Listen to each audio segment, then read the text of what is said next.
to another episode of Galactic Review on board the flagship Grand Eclipse.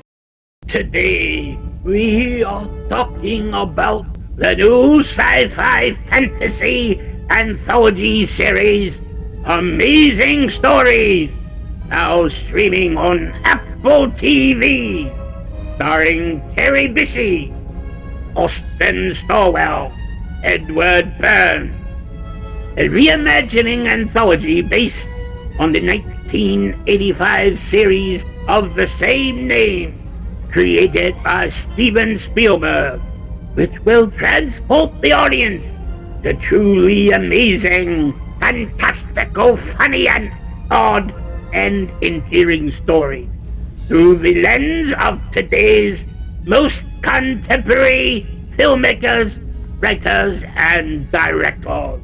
Now, they are only up to episode 4. They believe they are releasing 2 at a time. I do not know how many episodes. I believe it may be 10. But so far, they have knocked it out of the park. While these stories may seem pedestrian in nature, not as much fantastical, the first one was a grand slam, which clearly was the right story to release first. You really get the feeling of old school Spielberg and Amazing Story. While it does have the original opening theme, the title credits have changed, which is to be expected. But as for these contemporary writers, by episode 2, yes, they threw in gender politics and diversity and all the things about inclusion you dread. Thankfully, this was not repeated in the next 2 episodes. What I am referring to is episode 2 was about 2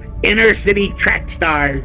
They were both very good, but one was a heavy partier and didn't take practice seriously because she thought she was God's gift to track, while the other one was a hard, fast practice, and really only went to a party when henpecked to death. So one night, after being dragged to a party, it was getting late, and she wanted to go. And her friend would say, "Don't be a wuss," trying to guilt her into staying. But she was steadfast. "If you can't take your track career seriously, then neither can I," and walked away. Eventually, her friend saw the error of her ways and chased her down. Of course, the party they were at was street racing, and while calling to her friend down the block, who was intentionally ignoring her, she turned around for a brief moment, only to see her struck down by a car. So as you can expect, she becomes a ghost, and she is not permitted to leave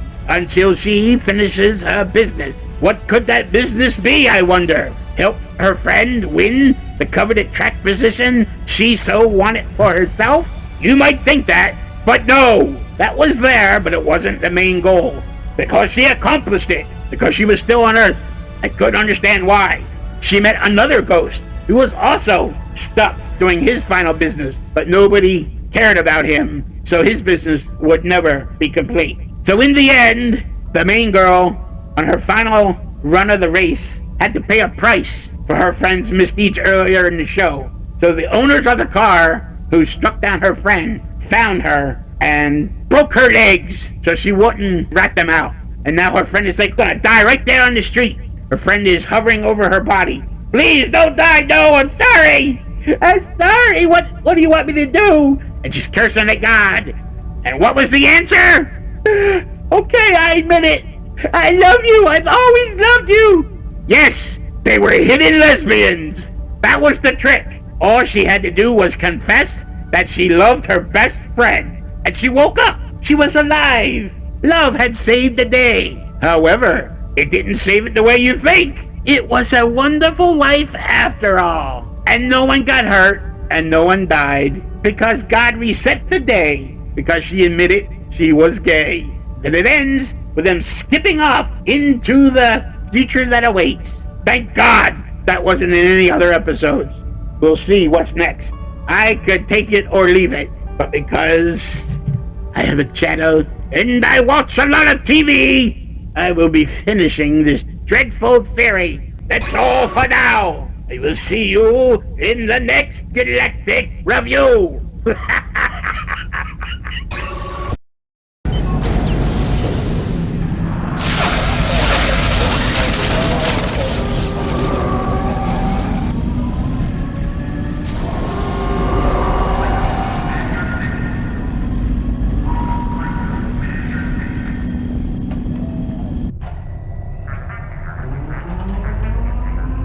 Shuttle land.